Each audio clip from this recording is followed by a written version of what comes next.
मुहर्रम जुलूस के दौरान हंगामे को लेकर आ रही खबर, जहां बीजेपी विधायक रामेश्वर शर्मा ने एक बड़ा बयान दिया। उनका यह कहना है कि त्योहार मनाने की छूट सरकार देती है, लेकिन उपद्रव करने की कोशिश करने वालों पर पुलिस का डंडा चलेगा। रामेश्वर शर्मा ने कहा कि कांवड़ यात्रा के दौरान पत्थर फेंकने वालों की ऐसी व्यवस्था करेंगे कि रोटी तोड़ने की भी हालत नहीं बचेगी। और मध्य प्रदेश में लगातार कानून व्यवस्था को धता बताते हुए उन्माद फैलाने का ये काम जिन लोगों ने किया, देखिए किस तरह से ये सारा उन्माद हुआ। मंदिर की तरफ पूरा जुलूस मोड़ दिया गया था।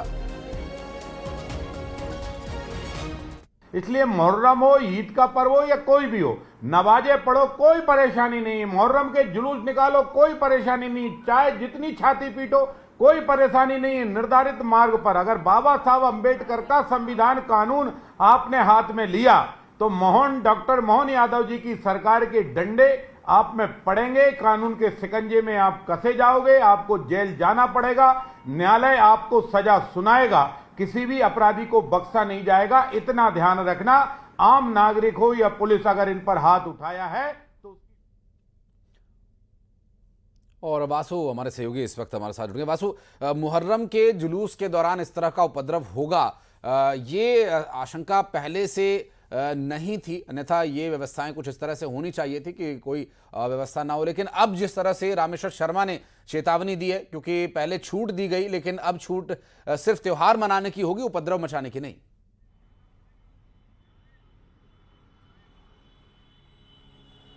जी बिल्कुल, देखिए कभी भी अगर शांति व्यवस्था बिगड़ती है, लॉ एंड ऑर्डर की स्थिति बिगड़ती है, तो सबसे पहले जो जिम्मेदारी बनती है वो शासन प्रशासन की और पुलिस की बनती है। मध्य प्रदेश से और देश भर से भी कई जगहों पर इस तरीके की तस्वीरें सामने आई कि मुहर्रम के जुलूस के दौरान जो है वो बवाल हुआ तो जाहिर सी बात है कि सियासत भी होगी, कानून व्यवस्था पर सवाल भी खड़े होंगे। और बीजेपी के फायर ब्रांड नेता, हिंदूवादी नेता रामेश्वर शर्मा का बड़ा बयान सामने आया। उन्होंने कहा कि देश के अंदर संविधान के अनुसार सबको ये अनुमति है कि वो अपने धर्म का पालन करें, अपने त्योहारों को मनाएं, नमाज अदा करें, और या हिंदू त्यौहार है तो उसे अपने तरीके से मनाएं, लेकिन उससे कानून व्यवस्था ना बिगड़े, उससे संविधान में जो तय नियम है, कानून है, उनका उल्लंघन ना हो, तब तक ठीक है। अगर ऐसी इससे ज़्यादा स्थिति बिगड़ती है और लोगों को परेशानियां होती हैं तो फिर सख्त कार्रवाई करने की जो ज़रूरत है वो ज़रूर होगी। और हम मध्य प्रदेश में भाजपा की सरकार है, कानून का राज है, तो हम करना सुनिश्चित करेंगे। बहरहाल जिन जगहों पर ये घटनाएं हुई आशीष, वहाँ पर पुलिस अब उन आरोपियों को चिन्हित करने का काम कर रही है जिन पे आरोप लग रहे हैं कि उन्होंने वहां पे धार्मिक माहौल को बिगाड़ने का काम किया। उन पे एफआईआर दर्ज की जाएगी और जो भी कानून के तहत कार्रवाई है वो सुनिश्चित होगी। जी बिल्कुल, अभिनव जी हमारे साथ जुड़ गए हैं कांग्रेस पार्टी से, उनसे बात करेंगे। अभिनव जी, बहुत स्वागत है न्यूज़ 18 पर आपका। जिस तरह बीते रोज मुहर्रम के जुलूस के दौरान स्थिति बेकाबू हो रही थी, कुछ लोगों ने तय जो परमिशन उन्हें दी गई थी उसके अलग जाकर के उन्माद फैलाने का प्रयास किया। अब इस विषय पर सरकार सख्ती दिखा रही है। रामेश्वर शर्मा कह रहे हैं कि ऐसी हालत कर देंगे कि रोटी तोड़ना भी मुश्किल हो जाएगा। ये पहले ही कदम उठाना चाहिए था क्या? देखिए, ये रामेश्वर शर्मा जैसे लोग जो बयानबाजी करते हैं, ये सिर्फ बयानबाजी करते हैं सुर्खियों में रहने के लिए। हाँ। लॉ एंड ऑर्डर की स्थिति जो है सर, वो पूरे प्रदेश में बद से बदतर होती जा रही है। हाँ। चाहे वो जुलूस निकले, कांवड़ यात्रा निकले, मुहर्रम का जुलूस निकले, जिम्मेदारी किसकी होती है? प्रशासन की। लेकिन प्रशासन ही आपका बिल्कुल लचर हो और स्थिति बद से बदतर हो तो क्या करेंगे? और उसपे पक्ष, मतलब आपकी सरकार में रहते उनके विधायक जब ऐसी बयानबाजी करते हैं तो कितनी शर्म की बात है। ये सोचने वाली बात है कि आप अपनी ही सरकार पे के सवाल खड़े कर रहे हैं ऐसी बयानबाजी करके। बल्कि आपको तो ये सोचना चाहिए, बोलना चाहिए कि पुलिस क्या कर रही है, लोग क्या कर रहे हैं, क्यों ऐसा प्रशासन चल रहा है, इसकी बात कोई नहीं कर रहा है। बस उनको क्या दिख रहा है, इसमें एंगल दिखता है कि कैसे भी हम मतलब कभी तो वोट की राजनीति से बाहर निकलो, कभी तो धर्म की राजनीति से बाहर निकलो और जनता को सुकून दो, जनता को जो रियायत देनी चाहिए, जनता के बारे में सोचना चाहिए, वो नहीं सोच रहे। अरे आप जुलूस निकल रहा है, सब कुछ हो रहा है, कांवड़ यात्रा, सावन का महीना आ रहा है, लोग यात्रा निकालते हैं, सभी अपने धर्म को मानने के लिए एक्टिव रहते हैं, तो ऐसे में ऐसी बयानबाजी करनी चाहिए क्या? बल्कि ये बोलना चाहिए कि प्रशासन क्या कर रहा है। निश्चित रूप से। अभिनव भाई हमारे साथ राजपाल जी भी जुड़ गए भारतीय जनता पार्टी से। राजपाल जी, बहुत स्वागत है आपका। अभिनव जी को आप अगर सुन पाए होंगे पूरा तो संभव है कि आप समझ गए होंगे उनके कहने का आशय, लेकिन एक प्रश्न जो इस पर मैं आपसे चाहूँगा कि आप प्रतिक्रिया दें, वो ये कह रहे हैं कि रामेश्वर शर्मा को बजाय उपद्रवियों को धमकाने के, चेताने के, पुलिस प्रशासन से पूछना चाहिए कि ऐसा कैसे हो गया। देखिए, निश्चित तौर पर त्योहार की आड़ में कोई उपद्रव करे हाँ। तो पुलिस को भी बताने का काम तो होता ही है। पुलिस तो लॉ एंड ऑर्डर लगाती है, व्यवस्था करती है। पर एक जनप्रतिनिधि के नाते समाज में जब हम काम करते हैं तो समाज से भी सीधा आह्वान करने का काम करते हैं। उन्होंने आह्वान किया है कि भाई इस देश के अंदर कानून व्यवस्था चलती है, यहाँ उपद्रव का स्थान नहीं है। तो समाज के अंदर आह्वान करना, कांग्रेस को अगर धमकाना दिख रहा है तो धमकी से मानते हो तो धमकी से मान जाओ भाई, जैसे मानते हो ऐसे मान जाओ, जो जैसे माने वो ऐसे मान ले। पर क्या उपद्रव करने की छूट दे दे? क्या कांग्रेस के प्रवक्ता ये कहना चाह रहे हैं कि धर्म की आड़ में धार्मिक मुहर्रम के जुलूस में और जो उपद्रव कर दो या कावड़ यात्रियों के ऊपर पत्थर फेंक दो?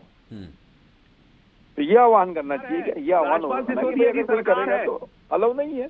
कांग्रेस भी बोले ना, ये कांग्रेस को क्यों इस समय पे मरोड़ उठती है नहीं बोलने की? बोले, वो भी बोले। क्या वो जायज समझ रहे हैं क्या? कावड़ यात्रियों के ऊपर अगर पथराव होता है तो क्या उसको कांग्रेस जायज मानती है? अरे लोग क्या बातें कर रहे हैं।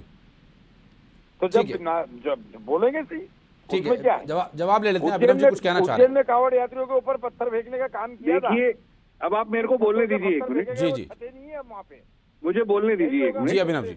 मेरा ये कहना है, ये सरकार रामेश्वर शर्मा की है मध्य प्रदेश में, ये सरकार राजपाल सिसोदिया की है। और ये सरकार कह रही है कि मतलब आप सोचिए कितनी गैर जिम्मेदाराना बातें कर रहे हैं टीवी चैनल पे। जनता क्या इनकी नहीं है क्या? जुलूस निकल रहा है, प्रशासन इनका नहीं है क्या? कौन रोकेगा ये सब?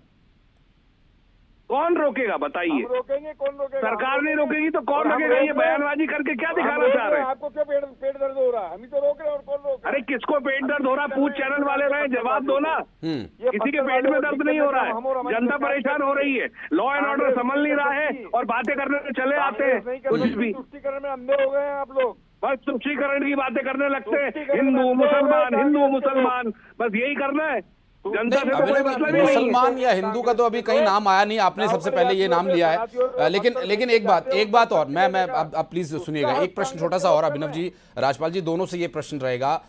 ये जो कानून व्यवस्था बिगड़ी, क्या ये कानून व्यवस्था की कमजोरी है, इंटेल का फेलियर है, या फिर ये कोई सुनियोजित साजिश थी जिसको पहले से भांप लेना जरूरी था? राजपाल जी पहले आप दीजिएगा जवाब, कम समय, अभिनव जी आपसे भी जवाब लेंगे। नहीं, देखिए, कानून व्यवस्था का काम तो सरकार का है, कर ही रही है, पर सरकार का ही काम नहीं है, समाज का भी काम है। हाँ। अगर हमारे क्षेत्र से कहीं कावड़ यात्रा निकलेगी, हाँ। और उस कावड़ यात्रा के ऊपर कोई असामाजिक तत्व आके पत्थर फेंकेगा तो हम चूड़ी पहन के नहीं बैठे हैं, पुलिस आएगी, उसका इंतजार नहीं होगा। हाँ। उससे पहले उन पत्थरबाजों को ठीक कर दिया जाएगा। ठीक है अभिनव जी, अब ये बताइए, चूड़ी पहनने की बात कहाँ से आ गई?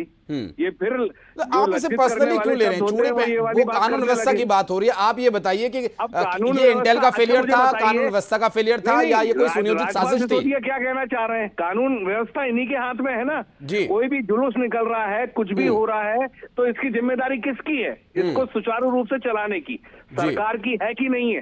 सरकार सो रही है क्या? गृह विभाग सो रहा है क्या? प्रशासन सो रहा है क्या? घर पे आकर कोई पत्थर फेंकेगा तो आप इंतजार करते रहना। चलिए ठीक है, थोड़ा मामला राजनीतिक बयानबाजी तक पहुंच गया। ठीक है, सब आपकी अपनी जिम्मेदारी होती है हर प्रवक्ता की, आप अपनी पार्टी का पक्ष रख रहे हैं। बहुत बहुत शुक्रिया आप दोनों का हमारे साथ जुड़ने के लिए, इस विषय पर बातचीत करने के लिए। और ये जो परिस्थितियां बनी, उपद्रव करने वालों पर पुलिस का डंडा चलेगा, कहना है रामेश्वर शर्मा का, और लॉ एंड ऑर्डर को बिगाड़ने वालों के खिलाफ भी सख्त कार्रवाई किए जाने की बात कह रहे हैं। बहुत बहुत शुक्रिया आप सभी का हमारे साथ जुड़ने के लिए।